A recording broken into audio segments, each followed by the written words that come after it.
So here we have the Audi Q3 on a 12 plate. I'm going to start off by showing you around the outside of the car, and then we'll hop in and run through some controls on the inside. But from the outside, you can see it's a 5-door car with alloy wheels. Let's start off inside the boot and then work our way around the rest of it from there.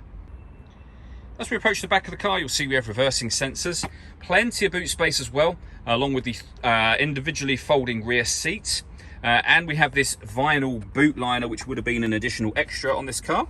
If you lift that up, you're able to access underneath here even more storage space.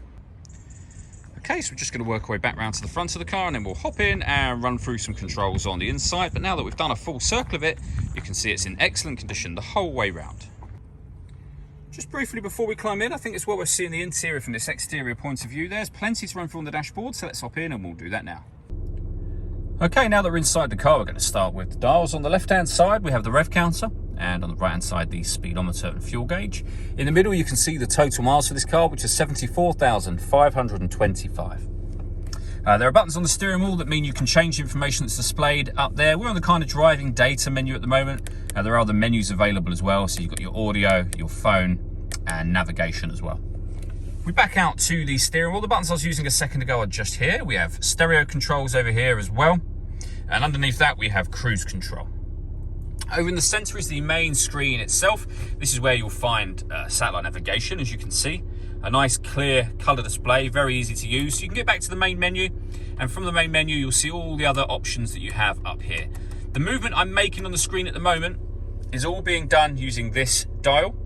The collection of 4 buttons that surround it relate to the top corner, left-hand corner of the screen, right-hand corner, bottom right, and bottom left. So anything you see on the screen, you can access using these buttons. For example, if you want to listen to the radio, you can use the dial, press the dial in, and then you can see the 4 corners.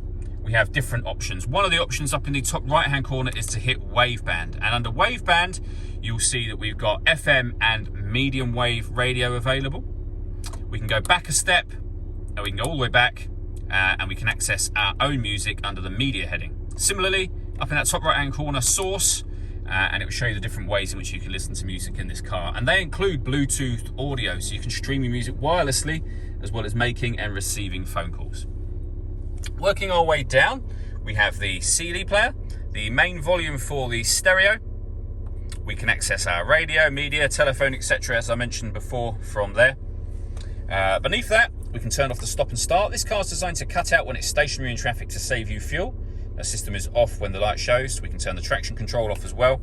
And then we can turn off, or we can adjust, sorry, the driver and passenger heated controls with the climate control. So we can adjust the driver temperature, the passenger temperature. We can increase and decrease the fan speed and determine what direction you'd like the air to be directed in once it enters the car.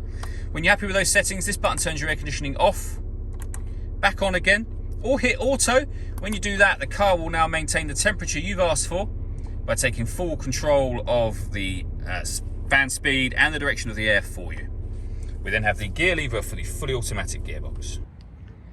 All that leaves me to say is thank you for taking the time to watch this video. If you'd like to come and see the car in person and have a test drive, please feel free to call any of our MJA sites. We'd love to hear from you soon.